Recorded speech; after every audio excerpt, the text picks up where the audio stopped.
सभी बच्चों को राम राम। सभी बच्चे खुश रहें, स्वस्थ रहें और मस्त रहें। बेटा लास्ट में अपना टॉपिक यहाँ तक हो गया था। उसके बाद अब देखेंगे सोल्ट ब्रिज। सोल्ट ब्रिज क्या था, उसके फंक्शंस क्या हैं और उसकी डेफिनेशन अगर पेपर में आता है तो हम उसको कैसे लिखेंगे। देखो बेटा सारे बच्चे ये नोट कर लो इस डेफिनेशन को कि सोल्ट ब्रिज क्या है। अगर क्वेश्चन आ जाता है सोल्ट ब्रिज क्या है तो हम क्या कहेंगे, ये एक यू शेप ट्यूब है जो क्या रखती है, इनर्ट सॉल्यूशन रखती है। क्या क्या, KCl, KNO3 और K2SO4, ये इसमें सॉल्यूशन रहेंगे। यानी मैं इसको अब तुम्हें यहाँ पे समझाऊं कि ये कैसी ट्यूब है। तो देखो ये दो बीकर को जोड़ने वाली, ये बीकर एक था, ये बीकर सेकंड था।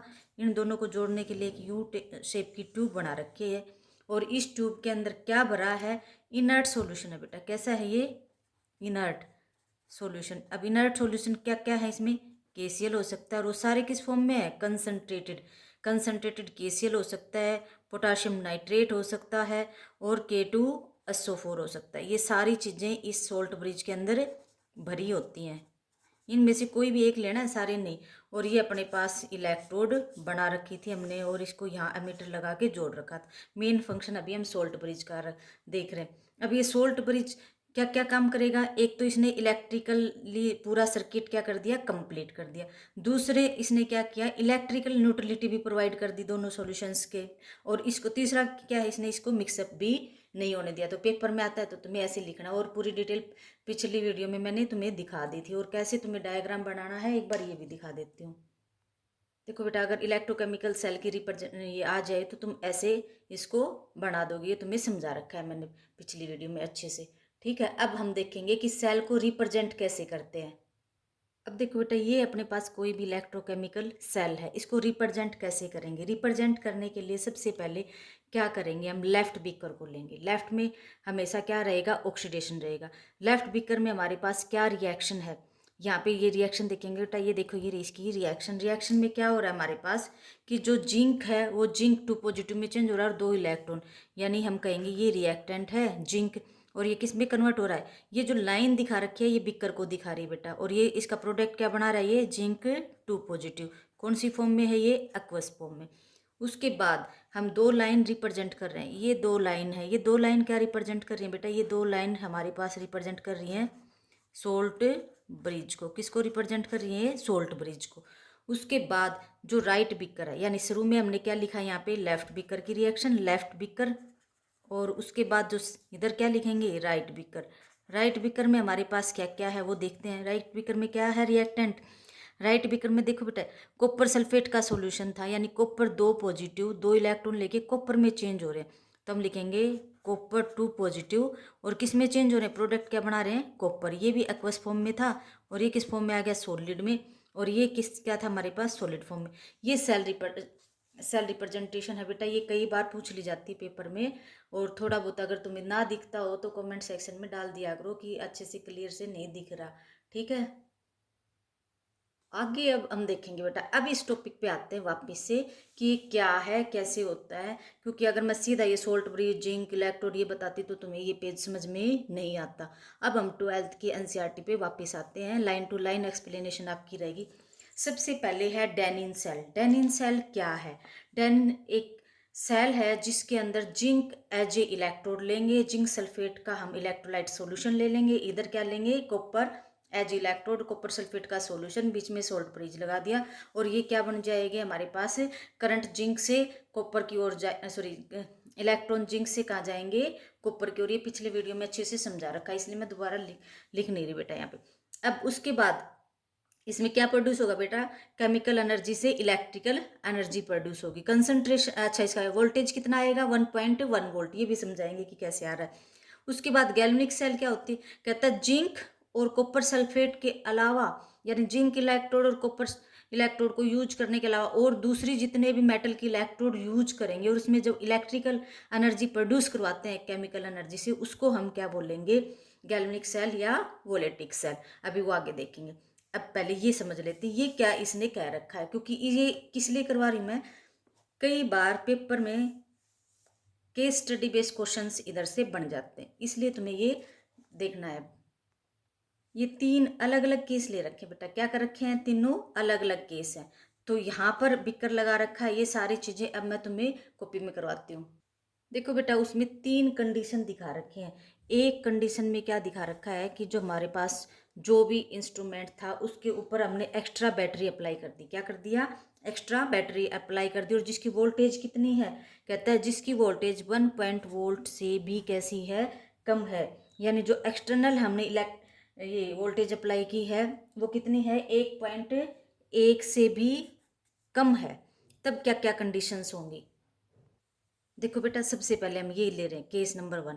इसमें क्या कर रखा है? जो एक्सटर्नल हमने बैटरी लगा रखी है उसकी वोल्टेज कितनी है? 1.1 वोल्ट से कम है। जब 1.1 वोल्ट से कम है तो क्या होगा हमारे पास? हम क्या कहेंगे? जो करंट है वो जैसे फ्लो कर रहा था वैसे ही फ्लो करता रहेगा, जैसे नॉर्मल हमारे पास था। तो दो कंडीशंस हमारे पास निकल के आएंगी। पहला हमारे पास क्या रहेगा कि जो इलेक्ट्रॉन है वो कहाँ से कहाँ मूव करेंगे? Electron move from zinc to copper. यानी एनोड से कहाँ जाएंगे? कैथोड में जाएंगे। कहाँ जाएंगे इलेक्ट्रॉन? एनोड से कैथोड में। दूसरा क्या कहेंगे? इलेक्ट्रिसिटी यानी करंट आई, आई कहाँ से करेगा? कॉपर से। कहाँ मूवमेंट होगा आई का? जिंक की ओर। यानी कैथोड से एनोड की ओर जाएगा और रिएक्शन होती रहेगी। दूसरी कंडीशन है बेटा, दूसरी कंडीशन देखो क्या कहती है। दूसरी कंडीशन में हम देखेंगे, ये देखो ये दूसरी कंडीशन है। ये दूसरी कंडीशन में क्या कह रहा है? जब एक्सटर्नल वोल्टेज और जो हमारे पास यहाँ से हमें इलेक्ट्रिसिटी मिल रही है दोनों की वैल्यू कितनी हो? 1.1 वोल्ट आ रही हो। कितनी आ रही हो? 1.1 वोल्ट आ रही हो। तो उस टाइम क्या रहेगा? देखो बेटा, एक्सटर्नल हमारे पास किसके बराबर है? 1.1 वोल्ट के। तो कहता है इक्विलिब्रियम की स्टेज आ जाएगी।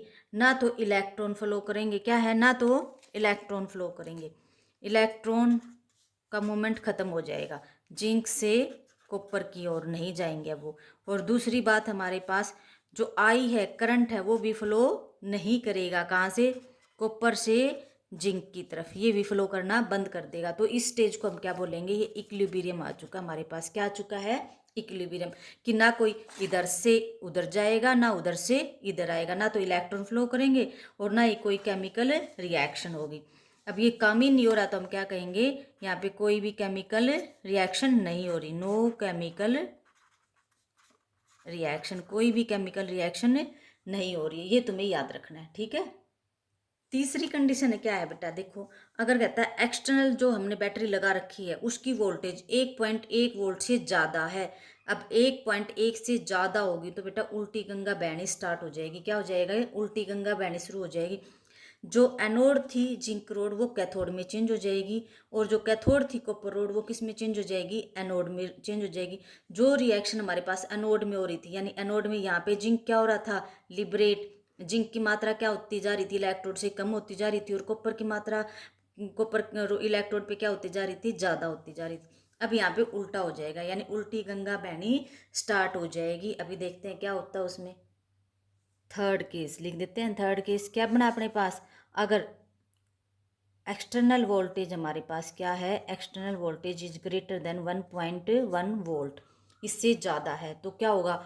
उल्टी गंगा शुरू हो जाएगी। क्या हो जाएगा बेटा? उल्टी गंगा बहनी स्टार्ट हो जाएगी। कहावत सुनिए ना, उल्टी गंगा बहनी स्टार्ट।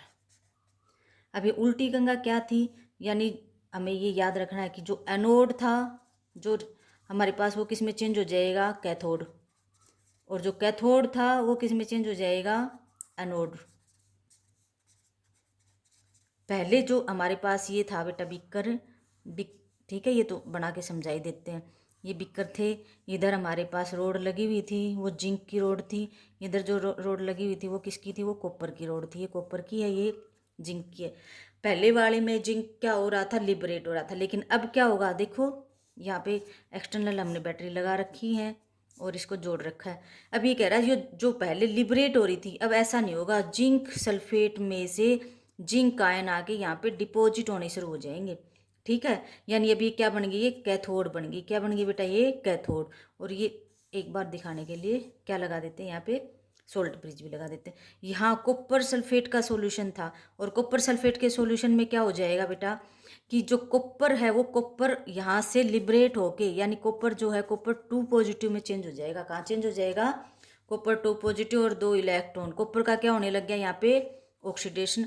और जिंक का क्या हुआ? जिंक जो है 2 पॉजिटिव 2 इलेक्ट्रॉन लेगा और किस में चेंज हो जाएगा? जिंक सॉलिड में। तो जब अपने पास एक्सटर्नल बैटरी के वोल्टेज 1.1 वोल्ट से ज़्यादा है तो उल्टी गंगा होनी शुरू हो चुकी है। जिंक जो है डिपॉजिट होना शुरू कर जाएगा और कॉपर जो है वो लिबरेट होना शुरू कर जाएगा। ये तुम्हें याद रखना है, ठीक है? तो ये पॉइंट तुम याद रखोगे। और करंट की डायरेक्शन क्या हो जाएगी बेटा? देखो इलेक्ट्रॉन अब कहाँ से जा रहे हैं? इधर से जा रहे हैं, तो करंट क्या हो जाएगा? इसके अपोजिट साइड में, यानी अब करंट का फ्लो कहाँ से कहाँ हो जाएगा? जिंक से कॉपर की ओर। अब इसके पॉइंट लिख लेते हैं तीनों। पहला पॉइंट है electron moves from copper to zinc, और I current flow from zinc to copper. ठीक है, दो बातें ये। और तीसरी अगली क्या लिखेंगे? जिंक इज डिपॉजिट, क्योंकि जिंक क्या होता जा रहा है? Zinc is deposit and copper is liberated. Copper क्या होता जा रहा है? लिबरेट होता जा रहा है। यानी जिंक का मास तो क्या होता जा रहा है? जिंक का मास तो बढ़ता जा रहा है, और कॉपर का क्या होता जा रहा है? कॉपर इलेक्ट्रोड पे कम होता जा रहा है। ये केस हमें अच्छे से याद रखना है, क्योंकि किस में पूछ ले जाते हैं? ये केस स्टडी में पूछे जाते हैं। ठीक है।